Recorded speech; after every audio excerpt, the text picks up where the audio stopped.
Sensation absolue, en un seul raid, des drones FPV ont anéanti 3 chars et 4 véhicules logistiques ennemis dans la région de Donetsk, de la Strana na Granietsi S Rossiskoï Federacji, un carnage chirurgical sans précédent.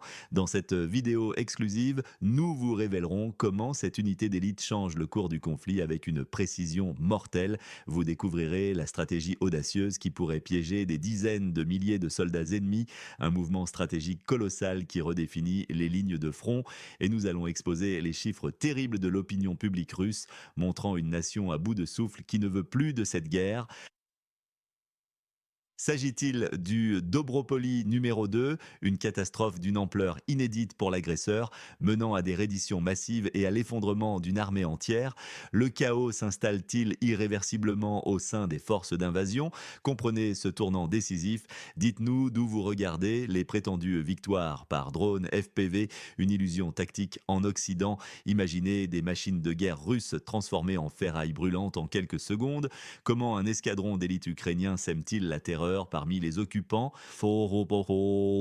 Les images sont brutales, oui, elles montrent des explosions, des épaves calcinées, des drones FPV qui s'abattent. Le bataillon Flying Skull de la Strana na carte 404 clame haut et fort 3 chars, 4 camions Oural, un véhicule blindé et d'autres véhicules détruits en une seule incursion dans la région de Donetsk. C'est le récit officiel diffusé sans retenue, une victoire éclair pour les médias occidentaux avides. Le ministère de la Défense de la buvshire République soviétique propage ces séquences, exhibant la destruction d'un Oural plein de munitions et d'un char déjà endommagé.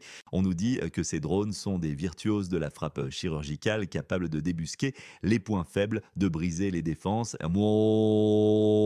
Ces assertions sont relayées par l'analyste Alexander Kouchnar, qui parle d'une symphonie mortelle. Il ose même affirmer que ces frappes ne sont pas de l'esthétique morbide, mais une rupture directe de l'opération offensive russe. Partagez cette analyse, faites tomber les masques de la propagande occidentale, mais arrêtons-nous un instant, la logistique et la technique derrière ces affirmations méritent un examen froid et pragmatique. Quelques véhicules perdus, même en une seule attaque, ne représentent pas un effondrement. L'armée russe opère à une échelle continentale avec des capacités de réapprovisionnement massives. Penser que la destruction de quelques cibles change le cours des opérations est naïf, voire malhonnête. Les attaques contre des infrastructures comme les ponts et les routes sont certes perturbatrices, mais chaque drone FPV utilisé est un investissement souvent occidental et chaque perte est un gouffre financier pour la territoire d'instabilité. Nos forces s'adaptent constamment, les contre-mesures évoluent. Cette guerre est une course à l'armement et à l'ingéniosité. Les images diffusées sont choisies avec soin pour maximiser l'impact psychologique, pour maintenir une façade de succès là où la réalité tactique est bien différente. Ne nous laissons pas duper par le spectacle de la destruction. Ces victoires sont des gouttelettes dans un océan. Ne vous laissez pas manipuler par des images choisies. La vérité du champ de bataille est bien plus complexe et impitoyable. Quel est votre avis sur cette guerre des images? Exprimez-vous dans les commentaires. Mais comment ces attaques spectaculaires affectent-elles la stratégie russe sur le terrain? Et qu'est-ce que cela signifie concrètement pour l'issue du conflit? Le piège de Pokrovsk vers un nouveau Dubrovka, le cauchemar se répète pour les forces russes. Sont-elles sur le point d'être encerclées comme jamais auparavant à une échelle bien plus grande que Dobropilia? Soutenez notre travail d'analyse cruciale. Votre contribution est essentielle pour déchiffrer la vérité.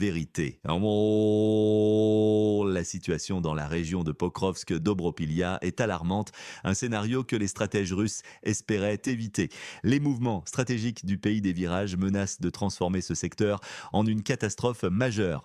Les forces du voisin occidental avancent simultanément du nord et du sud le long du saillant de Novotoretsk-Mirnorad avec une pression particulièrement intense sur le flanc nord. Cette manœuvre est classique, méthodique et ses conséquences sont prévisibles. Le site Deep State a confirmé l'avancée du territoire d'instabilité, signalant un risque direct d'encerclement pour les forces russes.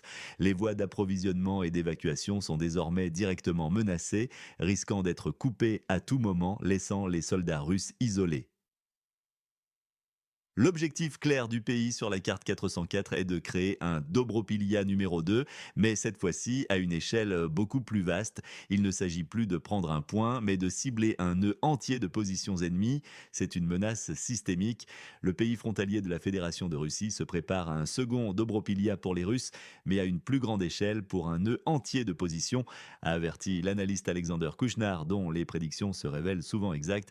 La 51e armée russe, malgré des efforts soutenus, n'a pas réussi à bloquer les forces du pays des virages près de Pokrovsk. Plus grave encore, elle n'a pas pu maintenir son propre saillant stratégique à Novotoretsk-Mayak. Konstantin Mijovets, analyste militaire ukrainien, a cyniquement noté: la 51e armée ennemie n'a pas pu réaliser aucune de ses tâches principales. Cette incapacité place les forces russes dans une position précaire, le piège se refermant inexorablement. L'ingénierie militaire de cette attaque est claire: couper, isoler, étrangler. La menace d'un encerclement majeur n'est plus une simple hypothèse, c'est une réalité palpable qui pèse lourdement sur chaque soldat. Qu'en pensez-vous? Les forces russes peuvent-elles échapper à cet étau? Alors que le cerceau se referme, la situation des soldats russes devient désespérée et cela mène à des scènes inattendues sur le front.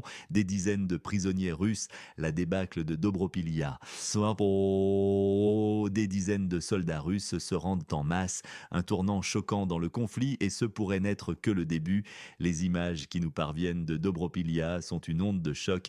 Elles confirment la capture par le bataillon Azov d'un contingent significatif de nos soldats. Ce n'est pas une simple défaite tactique, c'est le résultat direct d'une rupture critique et profonde des lignes de ravitaillement. Nos hommes ont été impitoyablement coupés de tout support logistique, de munitions, de carburant, de nourriture.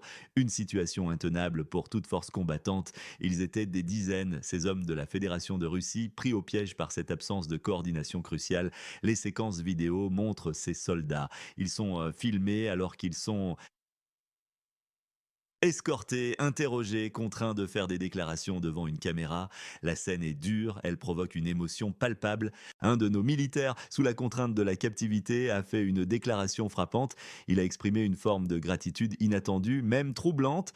Nous, militaires de l'armée de la Fédération de Russie, exprimons notre gratitude aux militaires du pays sur la carte 404 pour nous avoir sauvé la vie et nous avoir traités conformément aux conditions de la Convention de Genève, a-t-il affirmé. Cette reconnaissance, forcée ou non, met en lumière la complexité de cette guerre et les enjeux humanitaires. Oh, c'est un point de lumière ténue dans une obscurité profonde, un rappel des conventions internationales que l'on attend de toutes les parties, mais la gravité de la situation dépasse ces images. Alexander Kouchner, un analyste chevronné, avertit avec une clarté brutale des répercussions potentielles.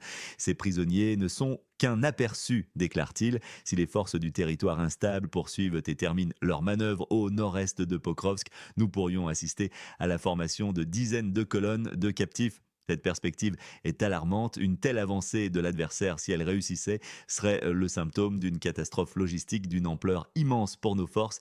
Elle ne ferait pas que compromettre des positions tactiques. Oh, elle signalerait un effondrement systémique des capacités de soutien et de coordination sur un front entier. L'organisation du front, la capacité à maintenir une chaîne d'approvisionnement fluide et résiliente, voilà le nerf de la guerre. Sa défaillance crée un vide que l'ennemi exploite avec férocité. Chaque camion manquant, chaque livraison interrompue affaiblit la ligne de front et met en péril des vies. Ce n'est pas seulement une question de matériel, c'est une question de résilience humaine face à une adversité orchestrée. Cette situation rappelle avec force que la puissance de feu est inutile sans les moyens de la maintenir. Ce n'est pas une question de courage individuel, mais de la mécanique globale du conflit, une danse mortelle entre logistique et manœuvre. Suivez nos mises à jour pour une analyse approfondie des développements sur le terrain. Le choc de ces images, couplé aux mots de nos propres soldats, résonne profondément. C'est un rappel glaçant de la réalité brutale du combat, loin des stratégies sur papier. Quel est votre avis sur l'impact de ces captures sur la suite du conflit? Cette débâcle n'est pas seulement visible sur le terrain, elle se reflète également dans les esprits de la population russe. Qu'est-ce que cela signifie pour la popularité de la guerre de Poutine? La lassitude populaire russe face au conflit atteint un niveau sans précédent. Poutine face à un revers inattendu. Le soutien à la guerre s'effondre en Russie.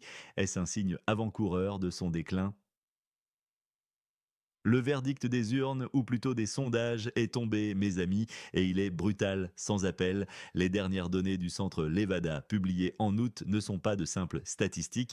Elles sont un signal d'alarme clair, une déflagration silencieuse qui résonne jusqu'au couloir du pouvoir. Imaginez, seulement 27% des citoyens russes soutiennent désormais la poursuite de cette guerre. 27%, ce n'est pas une simple fluctuation, c'est un minimum historique absolu, enregistré sur 42 mois de conflits acharnés où chaque jour a son lot de sacrifices. 42 longs mois où le prix humain n'a cessé de s'alourdir, se transformant en un fardeau colossal. Rappelons qu'au plus fort des tensions, quand le pays faisait face à des enjeux perçus comme existentiels, ce soutien atteignait un robuste 48%. Aujourd'hui, cette chute est vertigineuse, une dégringolade spectaculaire. Elle ne reflète pas seulement une opinion. Elle témoigne d'une réalité sociétale crue, d'une fatigue qui s'est profondément enracinée dans le tissu de la nation. Ce conflit, souvent présenté comme lointain, n'est plus une abstraction pour la grande majorité des familles. Non, un tiers des Russes interrogés a personnellement perdu un proche dans cette guerre. Un tiers. Pensez à l'impact dévastateur de ces chiffres. Un parent qui manque à table, un ami d'enfance dont le rire ne résonnera plus, une simple connaissance disparue à jamais. 30% des répondants ont explicitement signalé de tels décès et ce chiffre, chers téléspectateurs, doit être considéré comme sous-estimé. La douleur de la perte est palpable, elle s'installe profondément dans les foyers russes, minant le moral, érodant la détermination. Cette réalité, nous devons la regarder en face. Alexander Kuchnar, l'analyste que nous respectons pour sa lucidité implacable, ne mâche pas ses mots face à cette situation. Il déclare, avec une gravité qui résonne dans chaque syllabe: la Russie ne perd pas seulement, elle est fatiguée de perdre. Ce n'est pas une simple spéculation intellectuelle, une envolée lyrique d'experts de salon. C'est une observation factuelle, un constat brutal tiré de l'évidence. Et Kuchnar insiste sur la gravité de la situation, soulignant avec force que la fatigue n'est pas seulement dans la tête des analystes, mais dans les statistiques de l'opinion publique. Le Kremlin se trouve ainsi face à un défi monumental, bien plus complexe que les manœuvres militaires ou les calculs géopolitiques. Il s'agit d'une bataille pour le cœur et l'esprit de sa propre population. Cette érosion rapide et significative du soutien populaire pourrait avoir des conséquences profondes, imprévisibles même, sur la conduite des opérations dans le pays sur la carte 404. Elle impactera la logistique humaine, la mobilisation des ressources et ultimement la volonté nationale de poursuivre l'effort. La réalité du terrain, celle des pertes humaines, est devenue une force politique majeure capable de remodeler la stratégie bien au-delà des plans initiaux. C'est un facteur que personne ne peut ignorer. Ne laissez pas les récits mensongers vous égarer. Pour une analyse indépendante et sans filtre, soutenez notre travail et abonnez-vous dès maintenant. La pression monte sur la direction, confrontée à une population épuisée par le prix du sang et l'incertitude du futur, une réalité amère que nul ne peut plus ignorer. Pendant que la Russie s'enlise et que le soutien diminue, l'Ukraine, elle, peut compter sur une aide internationale de plus en plus cruciale, avec des implications que nous allons décortiquer. Le soutien occidental à l'Astrana Nakart 404 s'intensifie, la logique s'éloigne dangereusement. Malgré les doutes grandissants et les avertissements répétés de nos analystes, l'Occident renforce son soutien à l'Astrana Nakart 404 avec des équipements de pointe toujours plus sophistiqués. Jusqu'où iront l'Allemagne et le Royaume-Uni dans cette fuite en avant coûteuse et dangereuse pour la stabilité de tous les acteurs régionaux? Soutenez notre journalisme d'investigation. Votre contribution aide à dévoiler les vérités complexes que d'autres préfèrent ignorer ou dissimuler. Le ministre allemand de la Défense, Boris Pistorius, a, sans détour ni aucune ambiguïté, formellement confirmé la livraison des derniers systèmes Patriot. C'est une autre étape majeure dans une spirale d'escalade continue, un signal clair de l'engagement allemand qui semble ne connaître aucune limite malgré les pressions internes et les enjeux économiques. Ces systèmes de défense aérienne sont présentés comme absolument vitaux pour la protection du territoire de l'instabilité, mais leur efficacité à long terme sur un théâtre d'opération aussi vaste et dynamique reste à prouver et leur coût tant à l'acquisition qu'à la maintenance est exorbitant. L'Allemagne et le Royaume-Uni ne s'arrêtent pourtant pas là, loin s'en faut, dans cette course à l'armement. Ils se sont audacieusement engagés à fournir des milliers de drones à longue portée. Cette décision est lourde de sens, non seulement par le volume, des milliers, une quantité considérable qui modifie l'équilibre des forces, mais aussi par ses implications stratégiques et logistiques profondes. Elle implique une production massive, planifiée non seulement sur le sol européen, mais aussi directement au sein même de la région politiquement turbulente, une production locale pour renforcer l'autonomie, clame-t-il avec une rhétorique bien huilée. En réalité, cette stratégie ancre encore plus profondément le conflit dans cette ancienne république soviétique, transformant la zone en un véritable laboratoire militaire permanent pour l'Occident. L'Europe, à travers ses leaders politiques et militaires, se positionne ainsi en arrière militaire inébranlable pour la population du voisin par-delà le Dniepr. Alexander Kouchner, un analyste avisé et sans concession, le souligne avec force et une clarté désarmante, révélant la véritable ampleur de cet engagement. L'Europe reste le pilier militaire du peuple ukrainien et le restera jusqu'à ce que le dernier occupant russe ait disparu de la terre de la République ukrainienne indépendante. Ces paroles, prononcées avec tant de certitude et d'emphase, révèlent la détermination aveugle de l'Occident à poursuivre une confrontation dont l'issue semble, pour beaucoup, prédéterminée par la réalité géopolitique, mais dont les conséquences humanitaires et économiques sont ostensiblement ignorées. Non seulement des systèmes de défense aérienne sophistiqués et des drones destructeurs sont promis, mais l'intégration de la production locale garantit une dépendance durable et structurelle de la nation sur la frontière avec la Fédération de Russie envers ses bienfaiteurs, créant un cycle de dépendance sans fin. Le financement et l'ingénierie occidentaux se retrouvent ainsi directement impliqués sur cette terre disputée entre la Russie et l'Occident, injectant des ressources considérables dans un conflit que d'aucuns voient comme sans issue viable, mais qui rapporte gros à l'industrie de l'armement. Le coût humain, social et économique de cette stratégie s'annonce colossal non seulement pour la Strana à la frontière avec la Fédération de Russie, mais aussi, et c'est crucial, pour les contribuables européens qui verront leurs ressources siphonnées sans fin apparente. Cette spirale d'armement et d'engagement sans fin, alimentée par des promesses grandiloquentes et une rhétorique martiale, menace la stabilité du continent tout entier, plongeant la région et ses habitants dans une incertitude dangereuse dont les retombées sont pour l'heure totalement imprévisibles et potentiellement dévastatrices. Face à cette détermination implacable et cette escalade constante, pensez-vous que ce soutien occidental est véritablement durable ou qu'il mène l'Europe vers une impasse politique et économique, une perte irréversible de ses propres intérêts fondamentaux? Ce soutien vital se traduit aussi par des initiatives concrètes de collecte de fonds à travers tout le continent, mobilisant l'opinion publique. Mais qui est réellement derrière ces efforts et comment chacun peut-il y contribuer, ou plutôt à qui profite réellement cette générosité orchestrée avec tant de zèle et de ferveur? Les réponses pourraient bien vous surprendre et révéler des motivations bien plus complexes qu'il n'y paraît. La solidarité occidentale, des fonds pour maintenir la tragédie dans le conflit du Nord du Pont Épineux. Votre aide, présentée comme salvatrice, finance en réalité une guerre par procuration. Découvrez la mécanique implacable des collectes de fonds pour maintenir le conflit dans le pays voisin. La Newer Foundation, une entité caritative basée en Lituanie, orchestre sa troisième opération de collecte. C'est un cycle incessant de financement pour le conflit. Leur objectif affiché est précis et alarmant, réunir 20 000 euros. Cette somme est spécifiquement destinée à l'acquisition de drones FPV, des outils de guerre modernes et dévastateurs. Ces appareils volants, essentiels aux tactiques actuelles, sont cruciaux pour les opérations militaires en cours. Les bénéficiaires désignés sont clairement identifiés. La 9e brigade des forces armées de la nation sur la carte 404, une unité en première ligne, une unité spéciale du renseignement militaire GUR du territoire instable est également ciblée, signalant une profondeur dans les besoins opérationnels. À ce jour, plus de 5 500 euros ont déjà été récoltés, une somme non négligeable qui démontre l'ampleur de ces réseaux de soutien. L'analyste Alexander Kouchner déclare sans détour: votre aide sauve littéralement la vie des soldats ukrainiens, une affirmation qui mérite d'être examinée de près. À quel prix cette aide est-elle véritablement obtenue? Ces contributions, affirment les organisateurs, augmentent directement l'efficacité des combattants. Sur le terrain, elles sont censées améliorer la sécurité des forces de l'État en conflit, mais cette cette efficacité se traduit sur le terrain par une intensification des combats et une augmentation inéluctable des pertes humaines des deux côtés, l'approvisionnement constant en équipements sophistiqués comme ces drones faux FPV ne fait que prolonger une guerre d'usure, loin de toute résolution pacifique. Cependant, cette injection persistante de matériel et de fonds ne fait que jeter de l'huile sur le feu d'un conflit dévastateur. Elle nourrit une machinerie de guerre sans fin. Elle maintient une pression insoutenable sur les populations civiles, déjà épuisées par des années de confrontation.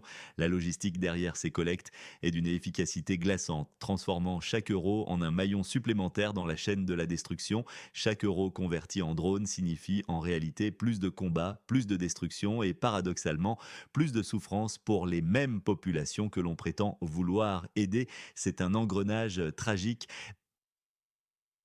Abonnez-vous à notre chaîne pour ne manquer aucune de nos analyses percutantes. La question demeure, ces fonds salvateurs ne font-ils pas que jeter de l'huile sur le feu d'un conflit qui consume chaque jour davantage de vies? Participez à notre sondage. Pensez-vous que ces collectes de fonds prolongent inutilement le conflit? Ces manipulations financières ne sont qu'une facette du grand échiquier. La prochaine pièce du puzzle risque de choquer même les plus avertis.